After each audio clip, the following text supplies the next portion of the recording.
हमने एक नई सर्विस शुरू की थी, important labour related issues during this week और रिलेटेड टू इंडस्ट्रियल रिलेशंस। उसका हमें बहुत अच्छा आप लोगों ने सहयोग किया, उसके लिए आप सभी का धन्यवाद। इस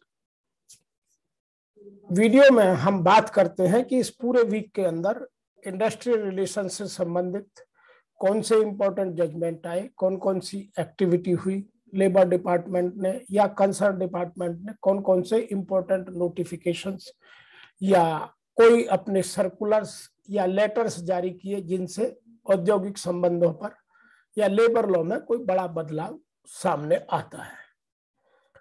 इसको लेकर इस वीक जो प्रमुख घटनाएं हैं, आज ये उनकी बात करते हैं। सबसे पहले ईएसआई की जो कॉम्पिटेंट अथॉरिटी है, उन्होंने अपने सभी ACs, regional directors, joint directors, deputy directors को एक लेटर इशू किया और जिसमें relaxation of time limit for filing and depositing ESI contribution, क्योंकि उनका जो वेबसाइट थी वो थोड़ी डिले हो गई थी या ठीक से काम नहीं कर रही थी, इस वजह से उन्होंने इस महीने के लिए इसको एक्सटेंड किया है।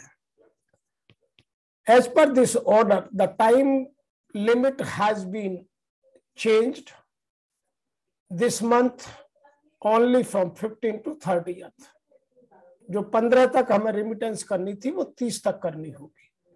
And return of contribution of April 21 to September 21 may be filed up to 15/12/21 instead of 11/11/21। तो उसकी डेट भी उन्होंने बढ़ा दी है। ये सभी उद्योगों पर जहां ESIC लागू है वहां इसका प्रभाव देखने में आएगा।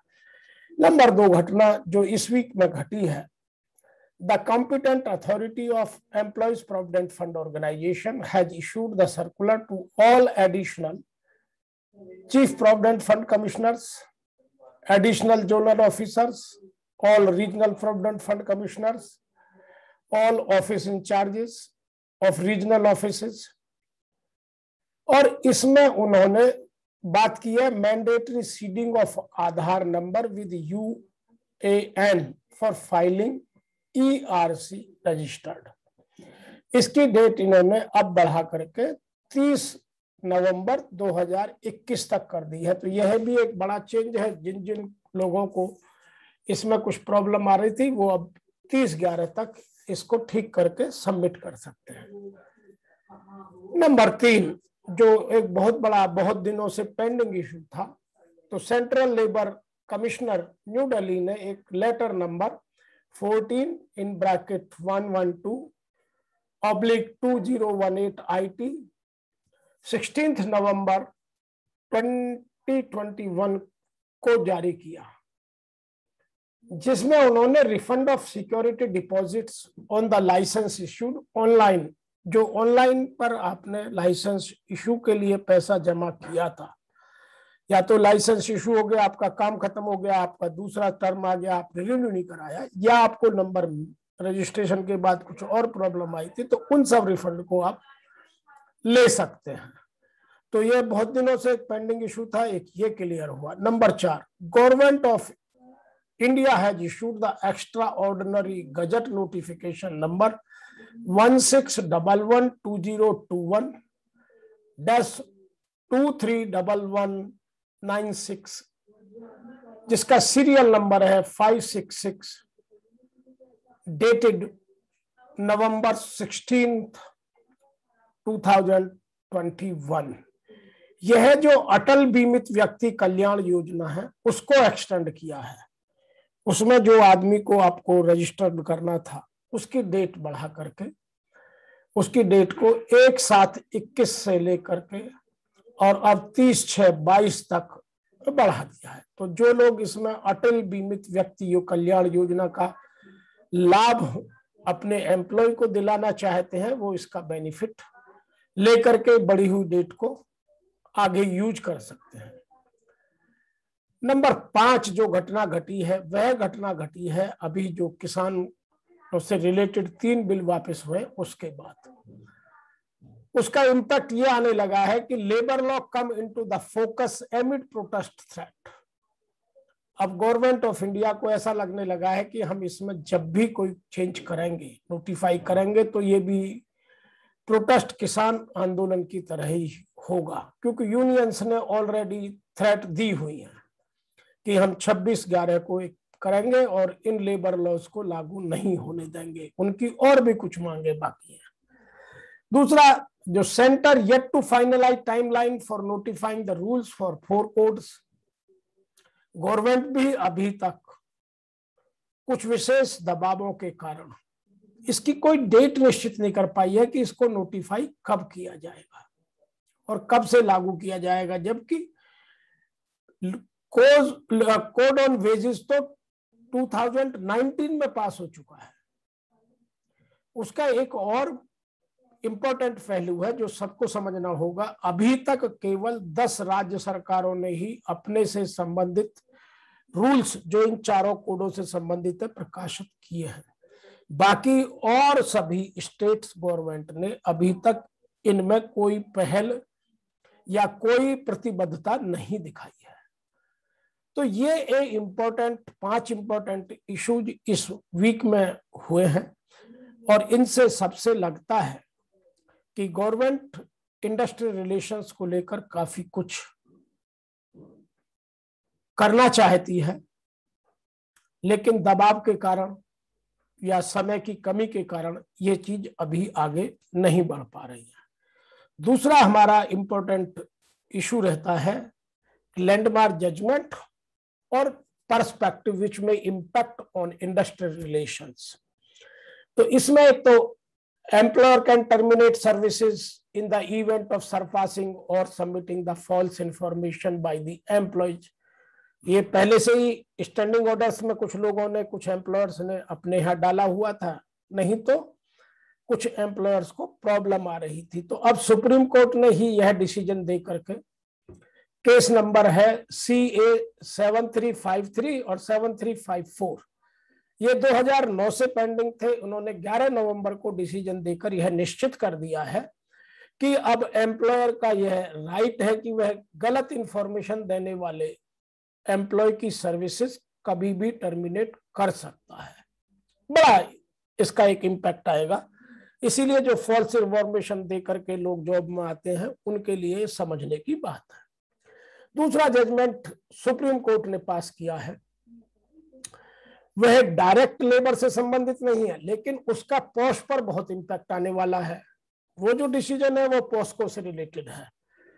उसमें यह हुआ है कि जो अभी हमारे Nagpur bench, Maharashtra high court ने एक डिसीजन पास किया था कि सेक्सुअल असेंट के लिए स्किन टू स्किन टच होना आवश्यक है। जब तक स्किन टू स्किन टच नहीं होगा तब तक वह सेक्सुअल असेंट नहीं माना जाएगा, जिससे पूरे समाज में एकदम से भूचाल आ गया और उससे क्रांति आ गई। इमीडिएटली लोग सुप्रीम कोर्ट भागे और सुप्रीम कोर्ट ने इसमें डिसीजन दिया है। This order has been passed by the bench of justice UU Lalit, S Ravindra Bhat और बेला M त्रिवेदी, जिसमें यह हुआ है कि जो जजमेंट देते वक्त जजों का जो नैरो कंसेप्ट है वो नैरो इंटरप्रिटेशन नहीं चलेगा, क्योंकि पोस्को एक्ट एक बहुत इंपॉर्टेंट एक्ट है और जिसमें सेक्सुअल असेंट की परिभाषा सेक्शन 7 में दी हुई है और उसको जिन्होंने बहुत लिमिटेड वे से किया, तो जिसकी वजह से सुप्रीम कोर्ट को उस निर्णय को बदलना पड़ा और उसमें यह कह दिया कि skin to skin touch is not must for sexual harassment. उसमें इंटेंशन देखी जानी बहुत जरूरी है। बहुत सारे लोग ग्लव्स पहन करके लोगों के साथ सेक्सुअल हरासमेंट कर सकते हैं, बहुत सारे और साधनों से कर सकते हैं। तो इस सब का इम्पैक्ट हमारे prevention of sexual harassment act 2013 जो वर्क प्लेस पर है उस पर बहुत बड़ा प्रभाव आएगा और अब उसकी जो डेफिनेशन है वो और विस्तृत रूप से समझी जानी चाहिए जिससे इस एक्ट का जो मूल भावना है उसको लागू किया जा सके और समाज में फैली हुई इस कुरीति को दूर किया जा सके। तो यह एक बड़ा इम्पैक्ट समाज में आएगा। नंबर 3, जो एक पर्सपेक्टिव मैं देख रहा हूं जो टाइम्स ऑफ इंडिया में तो नहीं, इकोनॉमिक टाइम्स में छपा है कि top professional services company seeing the staff attrition, कि अब कोविड के बाद जैसे जैसे हमारी इकोनॉमी मजबूत होने लगी है, ऑर्गेनाइजेशंस में काम बढ़ने लगा है, इकोनॉमी अपनी पुरानी स्पीड में आने लगी है, तो स्टाफ का एट्रिशन बहुत तेजी से बढ़ गया है। तो यह जितने भी मेरे मित्र एचआर डिपार्टमेंट में हैं उनके लिए बुरी खबर है। उनको अपने यहाँ एट्रिशन रोकने के लिए कुछ ना कुछ करेक्टिव और प्रिवेंटिव स्टेप्स लेना इमीडिएटली शुरू कर देने चाहिए।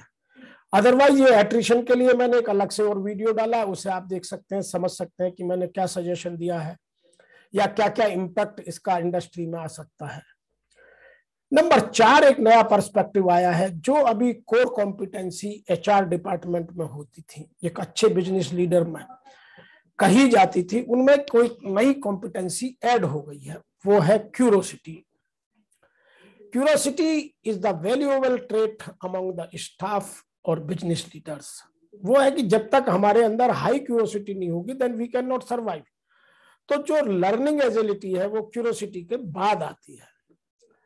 एक study of 6 countries, world wide एक स्टडी हुई है जिसमें मेन स्टडी इन 6 कंट्रीज में हुई है, Brazil, India, Germany, UK, United states and Singapore, जिसमें सभी तरह की सर्विसेज जोड़ी गई हैं, चाहे वो हेल्थ केयर से रिलेटेड है, मैन्युफैक्चरिंग से है, सर्विसेज से है, कंज्यूमर गुड्स से है, रिटेल से है, फाइनेंशियल सर्विसेज से है या गवर्नमेंट सेक्टर से, जो जिसको हमारे यहाँ पीएसयू कहा जाता है।